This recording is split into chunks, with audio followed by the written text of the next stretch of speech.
घर में रामायण रख देना और कह देना घर में बैठी रहो रामायण पढ़ती रहो। लेकिन क्या बतावे, रामायण किसी के घर में नहीं, मोबाइल। हेलो है?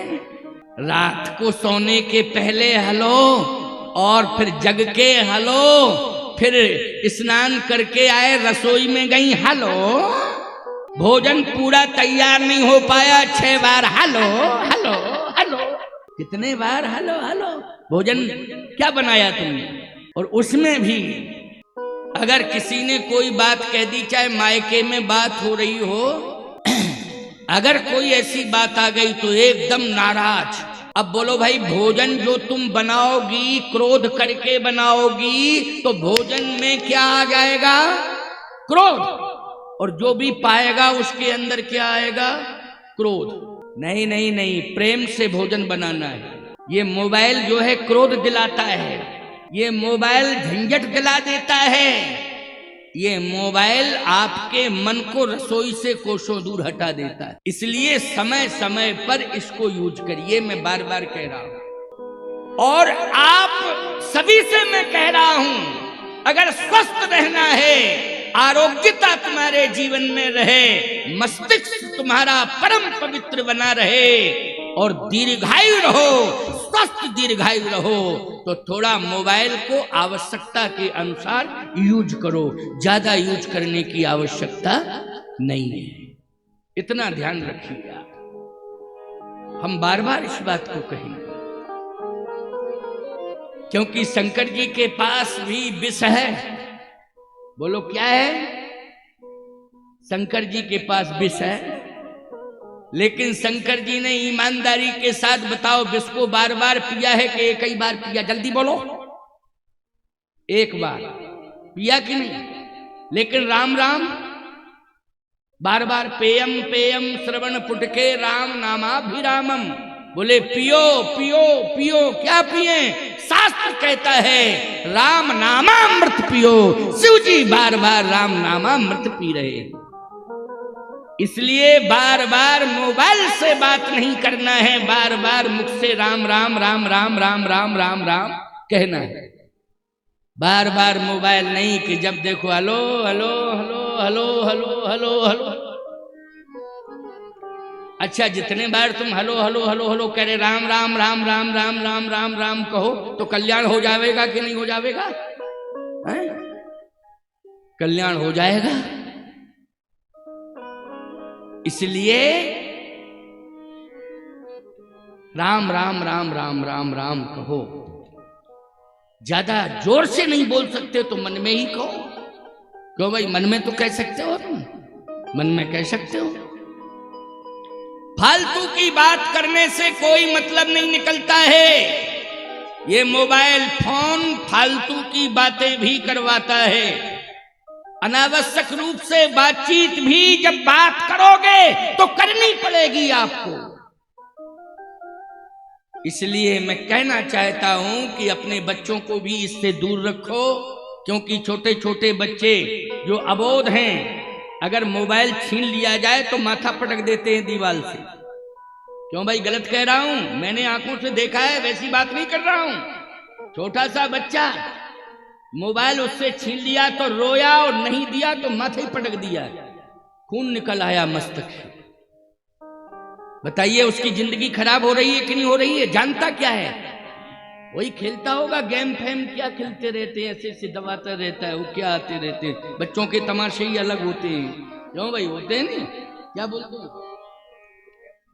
गेम खेलते हैं? हाँ, तो मैं ठीक ही तो कह रहा हूं, गलत क्या कह रहा हूं? सोचिए जरा, विचार करिए कि बच्चा रूठ रहा है, सिर फोड़ रहा है, मां बाप बेचैन हो रहे हैं, और उसकी आदत में परिवर्तन नहीं आ रहा है, जिद्दी स्वभाव का हो गया है। न जाने कितने प्रकार की हरकतें मोबाइल से सीख गया है, परेशानी परेशानी पैदा हो गई। अरे ऑनलाइन पढ़ाई के चक्कर में ये सब कोरोना काल में हुआ है कि बच्चों को जो है मोबाइल फोन दिया गया। कोरोना एक बार आया कि रोज रोज कोरोना रहेगा? ये मोबाइल फोन ही कोरोना बन गया। क्योंकि रोते रहो इसको लेकर के, रोते रहो। अभी मैं कथा कहने के लिए मंच पर आ रहा था, आश्रम से एक फोन आया। तो आश्रम का नंबर था, आश्रम के एक सेवक का। तो मैंने उठा तो लिया, एक शब्द बोला, मैंने कहा बाद में बात करना, क्योंकि मैं समझ गया कि इसका बहुत लंबा विस्तार है। मैंने कहा अभी नहीं, तुम 5 बजे के बाद मुझसे बात करना। बोले महाराज जी 5 मिनट की बात। हमने कहा 5 सेकंड भी नहीं सुनूंगा, मैं मंच पर जा रहा हूं, पता नहीं कि 5 मिनट में कौन सी बात कह दोगे। हम कथा ना कह के आए वहां साए बकेंगे, क्या फायदा। 5 सेकंड भी बात नहीं करूंगा। कथा के बाद फिर तुम चाहे लाखों का नुकसान हो जाए, करोड़ों का नुकसान हो जाए, लेकिन कथा मंच का नुकसान नहीं होना चाहिए। कथा तो मस्ती में ही कही जाएगी और कथा से तुम्हारे हृदय को परिवर्तित किया जाएगा। जब हम ही बैठे बैठे यहां रोएंगे तो तुम्हारे आंसुओं को क्या पहुंचेंगे, बोलो भाई। इसलिए भाड़ में जावे, लाखों का काम होगा, कुछ भी हो, कोई भी बात कर रहे हो, मैं बिल्कुल नहीं सुनूंगा। जब मोबाइल नहीं थे तब कैसे काम चलता था। सोचने की जरूरत है, विचार करने की जरूरत है। इसलिए रसोई में भोजन बनाते समय ज्यादा मोबाइल यूज मत करना। माताओं, तुमसे कह रहा हूं, बेटियों से कह रहा हूं, बहुओं से कह रहा हूं, ज्यादा मोबाइल मत चलाया करो रसोई के अंदर। 2 चीजों का परहेज करना। एक तो खैर गांव की संस्कृति में तो ऐसा नहीं होता होगा कि चप्पल पहन करके भोजन बनाया जाए गांव में, लेकिन शहरों में ये रिवाज चल गया है। कहते महाराज जी ये चप्पल वो चप्पल नहीं है, ये चप्पल दूसरी चप्पल है, ऐसा कहना है। वो चप्पल नहीं है। हमने कहा आखिर नाम क्या है इसका, ये बताओ। बोले नाम तो चप्पल ही है। तो हमने कहा कैसी सही, एक तल्ला वाली चप्पल, एक बिना तल्ला वाली चप्पल। ये जुराब मोजे पहन करके भी भगवान के गर्भगृह में नहीं जाया जाता है, याद रखना। इतनी मर्यादा है, जितनी मर्यादा भगवान के गर्भगृह के मंदिर की है, उतनी ही रसोई अन्नपूर्णा मंदिर की मर्यादा है, मानना पड़ेगा। वो अन्नपूर्णा का मंदिर है,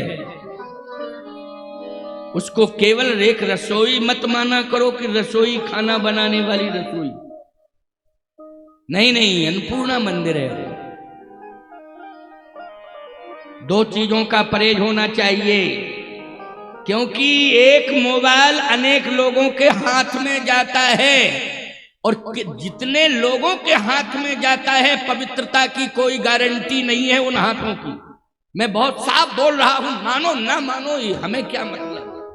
इतना मतलब है कि सुधर जाओ तो ठीक है, और नहीं मानो तो तुम जानो तुम्हारा काम जाने। हम तो कहेंगे एक मोबाइल अनेकों के हाथ में जाता है, क्या गारंटी है कि किसके हाथ में। अपने हाथ की पवित्रता की गारंटी लेता हूं, लेकिन दूसरे के हाथ की पवित्रता की गारंटी मैं नहीं लूंगा, नहीं लूंगा, नहीं लूंगा। इसलिए रसोई के अंदर उसे पूर्ण वर्जित किया जाए, पूजा पाठ के स्थान पर उसे वर्जित किया जाए, क्योंकि पूजा पाठ में भी व्यवधान होगा, रहेगा तो ना जाने कितनी घंटियां बजेंगी। क्या पूजा करोगे बोलो भाई, क्या पूजा होगी।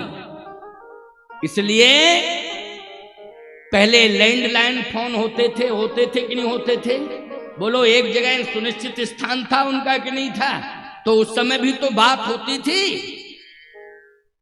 अरे भाई थोड़ा धैर्य धारण करो, फोन जितने भी आएंगे तुम बाद में बात कर लेना, फुर्सत में जवाब दे देना।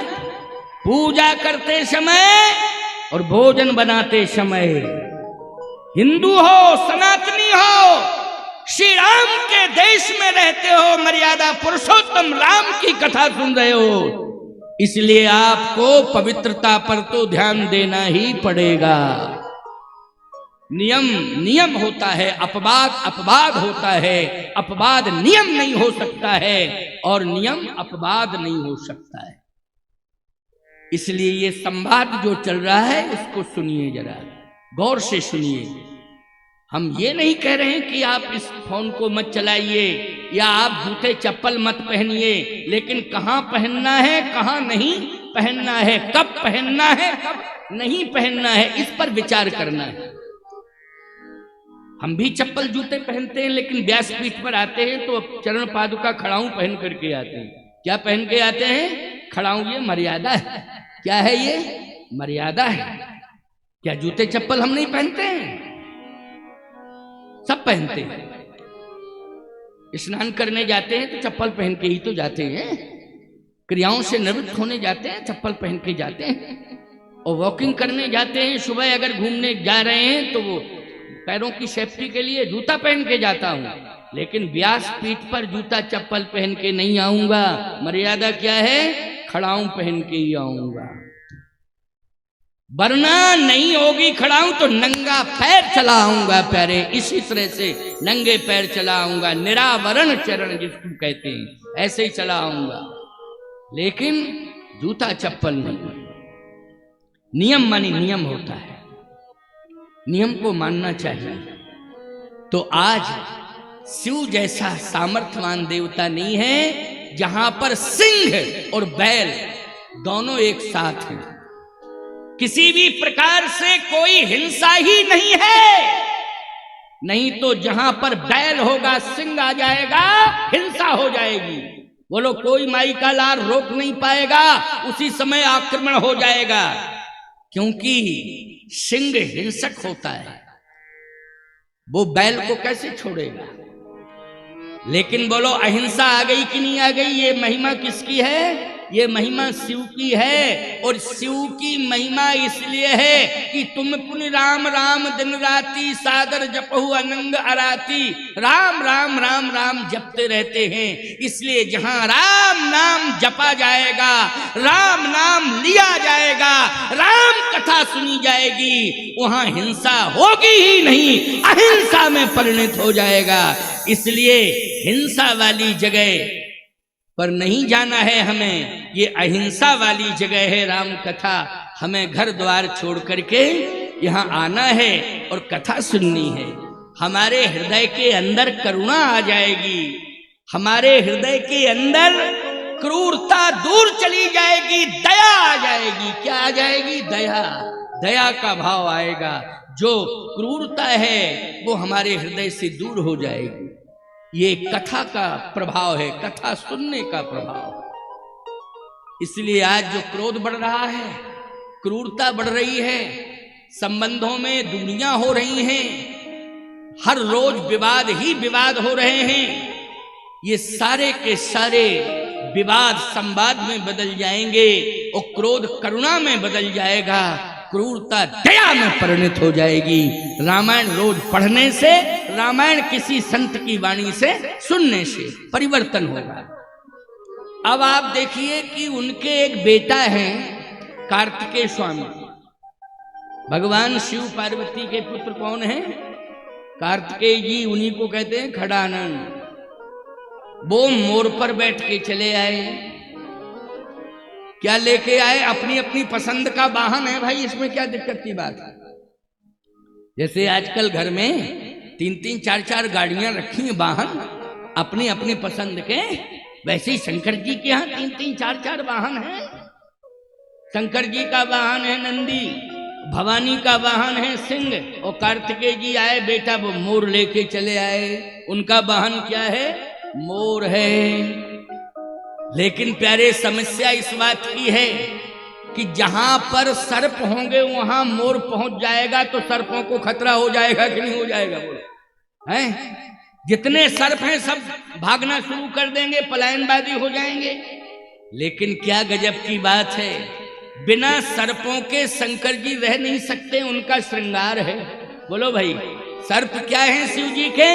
बोले श्रृंगार हैं। बिना सर्पों के कैसे रह सकते हैं? लेकिन मोर अगर आ जाएगा तो सर्प रह नहीं सकते हैं। सर्प जो है सब भाग जाएंगे। लेकिन कितना बढ़िया सामंजस्य है कि कार्तिकेय स्वामी मोर पर सवार होके आए, लेकिन मोर भी बैठा हुआ है और सर्प भी जो है भगवान शिव के शरीर से लिपटे हुए हैं। सीधी सी बात यह है, सर्पों के मन में कोई किसी प्रकार का भय नहीं है, भय मुक्त। सोचो जरा, विचारवान श्रोताओं विचार करना, एक एक बात को कान खोल करके सुनते रहना, ये महादेव की महिमा है।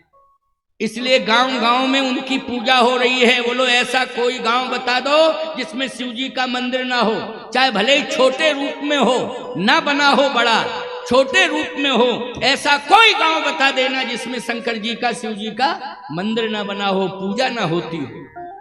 क्यों?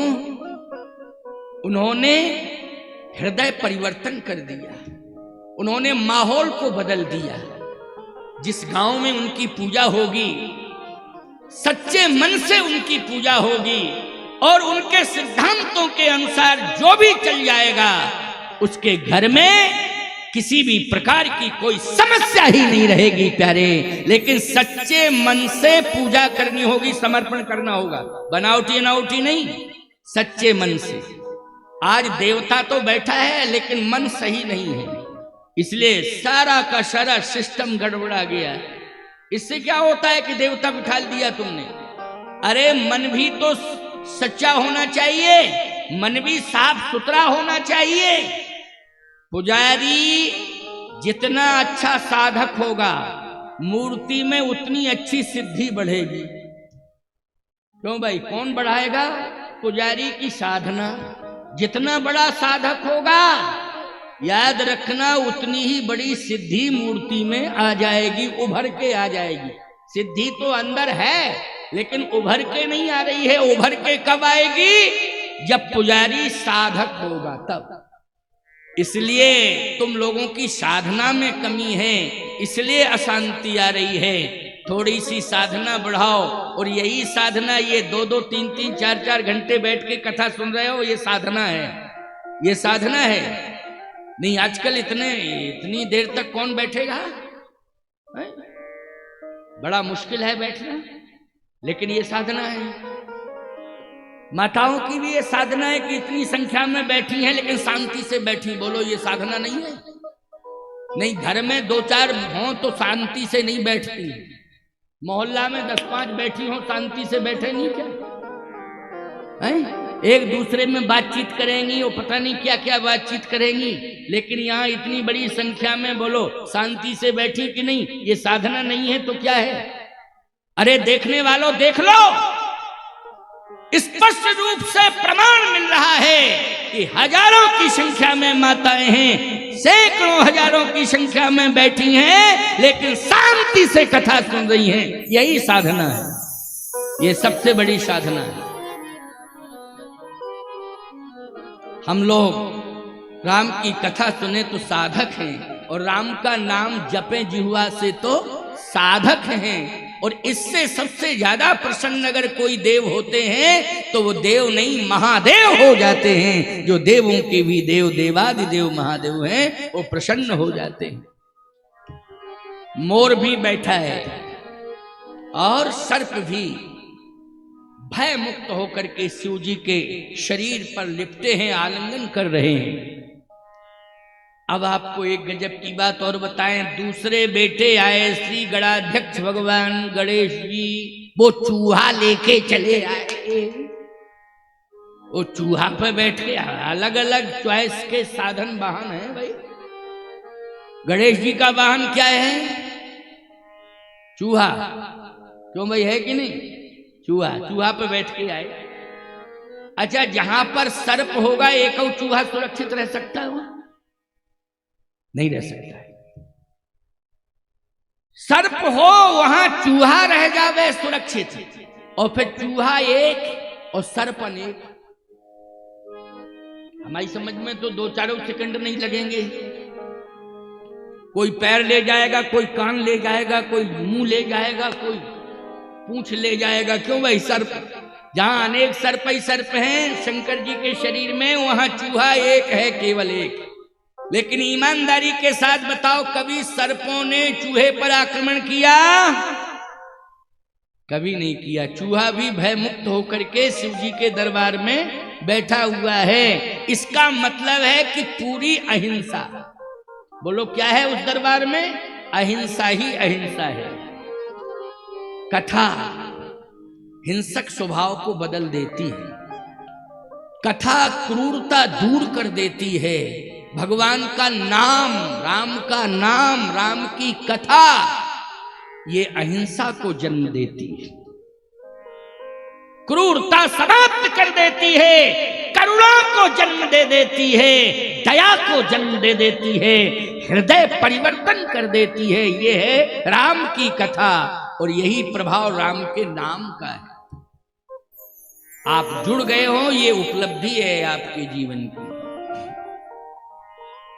आज पूरा देश परेशान हो जाता है, इसलिए बड़ी बड़ी यात्राएं निकाली जा रही हैं कि हिंदू सुरक्षित हो, हिंदू सुरक्षित हो, हिंदू सुरक्षित हो,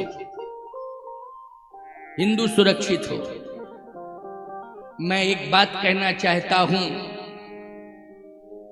हिंदू को सुरक्षित करने के लिए सबसे बड़ा कवच यदि है तो वो है राम का नाम और राम की कथा, जो कवच बनकर के हिंदू की रक्षा करे। बोलो भाई, कवच बनकर।